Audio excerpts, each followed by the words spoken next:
You know, I want to do your video. I'm going to get your videos done today. I'm not going to do the barns again this week. I just don't think it's necessary because we have a ton of transition. If you really want to see how your horse is doing, you will find that in the aged horse, 3-year-old, 2-year-old yearling list. Not a lot of change in the yearling list this week, but I will bring it to you. Not a lot done today. I'd shown you some video. Just look at that tree swaying back and minus 12 before the wind chill. Still freezing cold here. And then Jason showed me it's supposed to go up to plus 10 next week at Northfield Park. I will tell everybody right now, HP Maestro will be short next week. We couldn't train him a fast mile. In fact, it was so cold, I asked Greg to go with him today just to see how he was. Looked fine, but with the wind blowing in your face down the lane, no horse looks good. He's like, I don't know what to tell you. He said, he felt okay. Yeah, you can't go speed. You can't make it. Just a horrible day. So he got trained a mile and a half. We'll train him again a mile and a half on Monday because I don't know. We have to get him out of here. That's the other thing, is that him and Locatelli are going to leave for the States, hopefully by Wednesday morning. He would have to leave by Wednesday morning. He's racing Wednesday night. So we'll see how that works out. I was going to bring a video this week of horses that raced. We had a lot of horses race good, but more importantly, we didn't have a lot of horses race. And for this Monday coming, races canceled. Friday, we had races canceled on Thursday in some places. Or were they? I don't know. Just not a very good week of weather. And it got me to thinking, I do want to do a big year-end video for everybody, but how can we fit everybody in? And I got thinking about things that stuck. It just went through my driving. If you pull up on track at Anthony, June, July, August, September, it's really amazing. And then I got thinking about, clicked on a couple of the trainers. The year that Jason had went over $1 million as a trainer. The year Harry had almost went over $1 million with a lot less starts, and has really I felt so bad when the O'Brien Award nominations came out and Harry Poulton didn't make it. I guess online voting must not have played a major role, because I can't imagine anybody would beat the Stable.ca in online voting. I don't understand how they would. So Harry was not nominated for the O'Brien Award. Ian Moore, who had a tremendous year, and Sean Stacey also had a tremendous year. So it's not like we got robbed. It's just I was really hoping Harry would be nominated. He's worked so hard and had such a good barn all year long. For you to train at 380 at Mohawk. Now, I know he had, some of our best horses and they fit great classes, but that's part and parcel to being a trainer, right? Is to having them in the right place also. I can tell you, I want our horses in where they can win. That's great as the guy who manages and partners with you on many of these horses. But then for that to come to fruition, it's all up to the trainer, right? I don't enter the horses, Harry Poulton does. So, you look at the job he did with No Free Lunch. Think back earlier on in the year when No Free Lunch's blood was screwed up and Harry just kind of put him in a holding pattern. Most people, and quite frankly, I probably would have been one of them, would have just tried to race him through it. Because but it wasn't that he couldn't race him through it. He just decided that when he went out and jogged him and trained him every Monday or Tuesday, he just wasn't sharp. He wasn't himself. Let's wait. To have that kind of patience it really is, the old saying, patience is a virtue. It really is. And, Harry Poulton certainly did right by that horse. And man, and we always say it, you do right by the horses, they'll do right by you. No Free Lunch has never been better a day in his life than he's been the last month. And Harry has just done a tremendous job. All of our trainers have. Everybody, whether it's our affiliate trainers or whether it's Jason working in Ohio or Mario, Dominic, or Harry here, the people that we have, the core of our stable, have done a tremendous job all year. And there's nothing really more I can do than say Merry Christmas, thank you very much. They just the year, but that doesn't say enough. That doesn't do enough. I say it all the time. Without you, there's no stable, but that's part of it. Without them, there's no stable. I can't train 100 horses. It's impossible, right? I learned a long time ago when we started getting up in numbers that I had to pass some of the trust on to people. I trust that Kelly Spencer will do her job. She does a much better job than I ever could in my wildest dreams, marketing and advertising the Stable.ca, engaging our clients, the people behind the scenes. Wendy, you guys have no idea the data points that would roll through her fingers in 1 month, she's like 3 people, right? Wendy takes her job as serious as I ever did. And Curtis, stuff he does just goes unchecked. Linda, behind the scenes, not even a true employee. She gets paid, but for working. And the role she plays is unbelievable. I think about it. I sit down and think about it. Without Linda, I can't do my job. Without Wendy, I can't do my job. Without Kelly, the stable is not what it is. Without Curtis, there's no drones. And it was so weird because when I think back, the stable was never meant to have drones. It was a joke one day. I vividly remember it. We were at Bay Karen Training Centers where we started before Tamiko. And James was out jogging a horse, and Curtis showed me this spaceship he bought. This drone that he bought. And we were going to buzz James with it. We were going to scare James with it. And when he showed me the feed on his thing, I'm like, wow, that's cool. Do you know who would like that? Our clients would like that. And that's how the drone came about. From a joke. Imagine what the stable would look like without Kelly, Wendy, Linda, Curtis. I can talk till I'm blue in the face and write you emails, and we could win every race, but I just don't think the stable would be the same without those people. My wife would never miss a day. Minus 26, her alarm goes off at 7:30 in the morning. I said, honey, it's Christmas Eve. Where are you going? Oh, they said the water buckets are froze in the barn and the pipes are froze. You're not a plumber. What are you going to do? I said, Joe Stutzman can fix that. I know, but I want to make sure. I pull into the barn with Addie, and here's my wife taking buckets of water. Now, the pool barn, I showed you in an earlier video, the pool barn is beside the barn. Here's my wife taking Johnny, Michelle, everybody that works there, changing the water buckets, knocking the ice out of the buckets, filling up the water buckets for the horses, cleaning stalls. We jogged some. Dominic said, you sure you want to train HB Maestro? I said, he's got to train, Dom. He's got a race next week. He's not going to be tight at all. He hasn't raced since December 5th. He hasn't raced in 20 days. And I don't know. I doubt. Now, they may have been training him up because in the write-up for HB Maestro, it said that he was preparing to race and he was also eligible and then he didn't get in. Well, you're going to train him if you're in that situation. So if that's the case, he might be mildly tight. But I would like to go mile 58 or 59 with him today. Instead, he went a mile and a half. And, the wind, it looked like he was going backwards down the lane. He was going so slow. He worked. I can guarantee you that. So whether it be the horses and the work they put in and how lucky we've been. I say it, and somebody gave me another cool saying the other day about luck. I forget what it was, but I thought it was really neat. When I joke about preparation meets opportunity. Yes, you allowed us to buy very, very good horses. We hired very intelligent, professional trainers. We surround ourselves with the best of the best. Nobody does it better than Curtis. Nobody does it better than Kelly.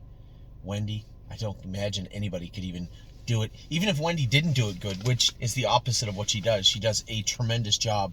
One of the most meticulous people you'd ever... If I was going to rob a bank, it would be with Wendy. That is for sure. And I hear people come up to me all the time. And I just happened to be thinking about this one day. And as I did, somebody come up to me and said, man, your horses are doing so good. You're doing such a great job. And I actually felt like an idiot when he said it. Because, I might have got the horses and we work on them, but our trainers, our caretakers, the people behind the scenes, without them, there's no stable. It didn't matter how good a job I did. I could never, ever pull off what the stable is on a daily basis without the people I just mentioned. So, I know it's not Thanksgiving right now. It's Christmas, and I love Christmas. But I am very, very thankful for the people behind the scenes. Now we look at the horses, as I said, no free lunch, the job Harry did. Locatelli, we bought Locatelli to be this. And, Rob, one of my he's become a friend and a good client also, as many of you have, had said to me the other day, and I know he probably wants to see Locatelli in the Meadowlands, but I'm not sending him there. Not sending him there because Locatelli won the Open here once, or the Preferred here, and beat HB Mama B and Logan Park, both HB Mama B and Logan Park would find it very difficult. In fact, I'll go as far to say, even though I don't have the information to prove it, that it probably, the Open at the Meadowlands probably chased back of the neck into stud duty just a hair early. I could be wrong. That could be completely wrong. But that's the best of the best right now. And Locatelli's very good. But I want to see him grow from 150 and 4 beating HB Mama B. I don't want to see him win in 150 and 4 beating HB Mama B and then go to the Meadowlands. Time means nothing.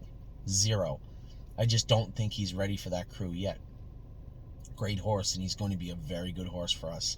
And even I, when I started the stable, if you'd have told me that we'd be planning for 3 and 4 and 5 year olds a year in advance, I'd just shake my head.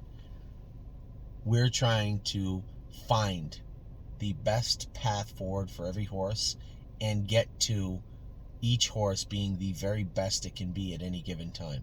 Locatelli is great right now, but I want to keep him that way. His home is here in Ontario. Now he can go to the Meadows for a few weeks till they figure out what the hell they're going to do in Ontario, and we can still help them. Make no mistake. The preferred horses that I see right now, looks like money would be just fine in there. So would Resolute Bay. White Tiger fits. So it's not like we have any shortage, and none of those three want any part of Locatelli. But we have to make sure that he's racing. So Locatelli's going to head over to the Meadows for a couple of weeks, but he is coming back. Locatelli's not going to stay at the Meadows, but he needs to get some races into him. So that's what we're going to do. And then how lucky were we? How lucky were we with Sintra? Dollar for dollar, Locatelli was 93, so he was a pretty decent, looks like money, same thing, pretty decently priced 3-year-old pacer. Patrick DeParana we were lucky there. 140 was lots for him, but it looked like he was going to be an open pacer. At Mohawk, he wasn't. But man, the job that Melissa and Mark Beckwith did, and then the job that Stacy and Brett have done and continue to do with him and our horses, just amazing. So we have No Free Lunch, who is in the Open and looks like he'll remain there for quite a while. It looks like he is just hitting his best stride. Locatelli is most definitely hitting his best stride. Yes, this is a bump in the road, and it sucks that we can't get him in right now, but we have to roll with the punches. Ship him over. We're going to race him at the Meadows a couple of starts and bring him back here sharper and tighter. Sintra, I don't know what to tell you. We bought him to be something, and he turned out to be something. He turned out to change my life forever with winning the Gold Cup and Saucer, and then just the job he's done. It's such a professional horse. I've never sat behind a horse like him. Horses aren't made like that all the time, and for somebody to say, well, he's a nice horse. He made $1.6 million and winning 47-2. He is for a lot of people, and me, hopefully not, but as of right now, a once-in-a-lifetime type horse. It's not like he's light years ahead of Patrick DeParana, but he's better, right? He's just such a good horse, and we're just so lucky to have him. Just Johnny on the spot. We end up buying that horse when, it looked like he was kind of washed up, and I make reference to how much him and Harry are alike, and I certainly don't mean to be disrespectful in saying that it looked like Harry might be washed up. He's certainly not washed up, but this game can be a little merciless sometimes, and had beaten even a guy like Harry Poulton down somewhat, I believe. If you asked him, he'd tell you that. And for him to come back and train horses, all three of the horses I just mentioned are in Harry's barn right now. Sintra, No Free Lunch, Locatelli, the job he's done has just been amazing. And then when I look down the line, you guys don't know how good as him is. I think Good as him is going to become an open trotter. I think it will, and I think he will in 2023. The horse that I drove was not the horse I expected to drive at the Meadows, I can tell you that. That's right, it's cold and I got a nice drink. I was sitting in the car all day, and I'm not ashamed of it. Good as him, one, had the pedigree to be a good horse, but it was always, the scouting report on him was a little sour. Didn't know if he wanted to really put out a full effort. He put out a full effort the day I drove him, and he looked great the other day when Brett drove him. Not as comfortable on the front, but did his work, finished it off, and put a stamp on it. I thought the horse is really looking good, and again, the job that Brett Miller, Stacy Miller have done on this horse, and all the horses they have for us, incredible job. Patrick DeParana is down there now. The job they've done with him is amazing, and quite frankly, I guess when we talk about Sintra, you can't not talk about a horse like Kings County, right? This is a horse that, unless something comes back where he can't breed, I plan on breeding 4 or 5 or in-house mares to him. Haley Moore is asked to breed one of her mares to him also. Why wouldn't you? I'll reiterate. Why? There's a $210,000 Muscle Hill yearling that raced in all the major stake races at 2 and 3, got injured, come back, got a minor injury again, come back from that. We purchased him, and he just went on a 200,000+ 2022, setting not one but 2 track records in Ohio on 5/8 mile tracks, 51 and 4 on Scioto and 52 and 2 in Dayton. 2 very, very big miles, closing in on $500,000, and he's right there in front of us, and we own him. So yes, I think it makes all the sense in the world to do that. They have horses like Kings County, and when we bought Kings County, we had a lot of rumblings from a lot of people saying, this wasn't a good horse and he's going to break down and you're going to eat him. Same as Sintra, right? Patrick the Piranha, you guys won't get him to go. We won't do it for you. And actually, in fairness, we didn't get him to go right away. But again, surrounding ourselves with the right horses, the right people, it isn't shocking the stable is doing what it is. When you look at where we started, where we're at now, the horses we have in our roster, and then sit there and say, I don't know how you got here. Well, it's pretty obvious. You might not understand the formula that got us to today, right? How did we get from, throwaways and breeder buybacks and condition claimers to open pacers all over North America? Yeah. That one's a little fairy tale-ish, right? That one's a little, I need to hear that story. But what we have today and what we're racing is not that shocking. You look at the supporting staff this year. Will to Win Hanover, we learned a very important lesson about buying horses with breeding. She didn't turn out to be the horse we wanted her to be, but we still got very good money for her. And probably be a good mare for whoever in the breeding shed, hopefully for Jonathan. Sweet on Pete, Purple Aura, again, did very, very well for us on the track, and then we got good money for them when we sold them as mares. I would say that makes it a good model. Buy decently bred to well-bred mares, race them, sell them as brood mares. Once in a while we might keep them, but those 3 in particular were great. Slim Jimmy, we sold him at the right time. I believe he's done well, and he's going to do well because he's a good horse. That's why we brought his full brother Union Suit. Blue Bayou Dio. Again, we took a little flack for selling her, but I don't believe we received much flack afterwards. It was the right time, it was the wrong time, and we learned that even when I thought that My Jazz and Compass Rose DC would come back, do okay, and then we'd breed them this year. They both come back and did abysmally because they don't fit the classes that they were doing well in before. Those classes are over. They don't fit them anymore. And that's exactly why you have to move horses when they're out of their class or getting close to it. That is why. So for the people saying, I don't want to sell this horse, he's doing so good, I need you to pay attention. I need you to keep an eye, go back and look at My Jazz and Compass Rose DC. My Jazz went 6 for 7 at the end of her career. And then the other day won a bottom class at the Meadows, just well enough to get to the winner's circle, but not good enough to even put her in to go next week because she's going to get slaughtered in the class she has to move up into. So that's why we do it the way we do it. And, sometimes we sell them a little bit earlier, too. Like Una Madonna. We've sold 2 seven-figure horses for the most part. She was a tick under Canadian. But just 2, Swander the Giant and Una Madonna, sold for $1 million out of this stable. Very well-bred horse, looked fantastic in her second lifetime start. Fantastic enough where the even most devout sellers in our midst at the stable were questioning whether we should sell her or not. I'm not going to name any names. You know who you are. And there's nothing wrong with that because she looked so good that day. How couldn't you not want to sell her? But she looked good enough that we got paid very well. And she went on to do decent things throughout the year, but not, I think if you ask the owners, not near what the new owners, not near what they wanted to do with her. Go back to Ontario, Resolute Bay, Renegade Gypsy, Resolute Bay, and this is why sometimes you got to give the horses time. Resolute Bay was a very mediocre horse at 2, right? Got beat in, now he got run into, but he got beat in the final of the Prospect Series. Those are bad horses. Looked like he might be a condition claimer when he come back. He might be a condition horse, then he maybe be a grassroots horse. By the end of the year, nobody in the grassroots division wanted any part of him. And now, beat White Tiger the other day. Looks like if you just showed me his paperwork, well on his way to being an open trotter. You look at the tiny little red horse looking at you, you're like, that is not that horse. But it is. He just wants it. He wants it more than the other horses. Renegade Gypsy, I took so much flack all fall, almost to the point of hate mail, wanting to, because I didn't want Renegade Gypsy to turn into a horse that had no place for us in 2023. I didn't have to make the argument. He made it for me. He beat the horses he's going to have to race in 2023 already in 2022. Tied up a little at the end of the year. We had to stop with him. It's not a big deal, but he's going to come back a ferocious 4-year-old. I'm sure of that.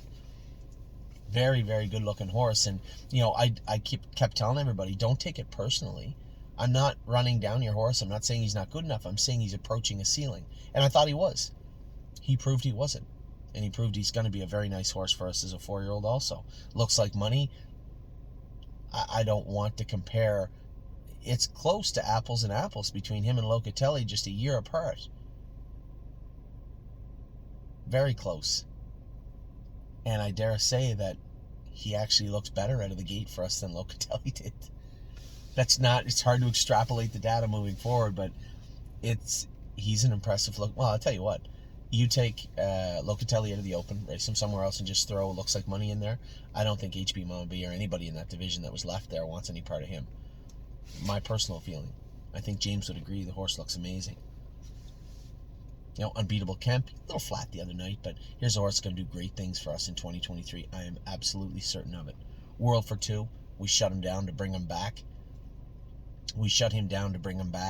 And I suspect he's going to do. He already win in 51 on a 5/8 and looked amazing. And then we acquired a horse that got me to the Little Brown Jug. Might not have worked out the way I thought it would in the final, but Atlas Hanover, just been an amazing horse for us. J.K. Mickey Mantle, another good purchase for us. We've been very, very, very lucky with the horses we bought this year. And I keep telling everybody, there's going to be times we get beat up, and there are, and there will be, there has been. But we got to keep moving forward together. You look at the 2-year-olds I mentioned to you, Una Madonna, how good she was that start we raced her. She was exceptionally good. Track record 55-1 for 2-year-old trotters on a 5/8 at Oak Grove. She was amazing. Austral Hanover, comeback kid of the entire year. I don't think I've seen horses come on. I don't think I've ever seen a horse that I disliked as much as Austral Hanover in the spring and ended up liking as much as I did in the fall. I don't recall. I've seen horses come forward and we've sold them or they've done okay and you're like, yeah, he's a nice little horse. Austral Hanover, I've said it multiple times. Probably one of my favorite horses to drive at the end of the year. He was push button. He's driving like a car. Want to leave? Okay, just step on the accelerator. Oh, you don't want to leave anymore? Okay, just tap the brakes. You make front 27? Okay, we can get all half in like 1-1 if you want. Just a tough horse. And I like him. Can't wait to race him this year. What about Swinging Senorita? Kings County went over 200 this year. Not before Swinging Senorita did. This was the first horse we ever had make 200,000 plus in one season. So we're still growing as a stable together. You guys know that. Swinging Senorita won the Next Generation. Looked good all year long. I gotta take this call in a second. Looked fantastic. I think Swinging Senorita is going to be a phenomenal animal for us at 3 and above. Tailgate Buzz, so good this year also behind Austral Hanover. Carter Michael Deal, what a year we had in Pennsylvania. Nothing But a Dreamer was tremendous here in Ontario, and a number of other horses were, but Pennsylvania was stacked. We were second in the final, won the Consolation, and won the Stallion Series final on the trot. Almost swept the entire division. Carter Michael Dio jogged in the Consolation. And just bad timing surrounding Lasek, so we could have had, I think, an exceptional year with that horse. And Crantini was so good. So good. Spitfire overseas, fantastic. I'm looking at 5-6 horses that were quality animals in Pennsylvania. Sister Solange, very good on the trotting filly side. And then New Jersey, I think Brace for Landing is going to be a very, very good horse for us at 3. Landing Strip, I think, is going to be a very good. Tactical Mounds, I think, is going to be an incredible filly at 3. I spent 25 minutes talking about what we did this year and the horses, and I'm only scratching the surface. What you guys have allowed us to do is the best Christmas present forever, really. So, to you, our clients, I hope you all have a very healthy and very, very Merry Christmas. To our caretakers, everybody that is behind the scenes that works so tirelessly to make the stable.ca look easy. because we all know it's not. I thank you all, and I hope you all have a very Merry Christmas also. Here is to a unbelievably good 2022, and the hopes that we can eclipse that in 2023. So Merry Christmas, everybody.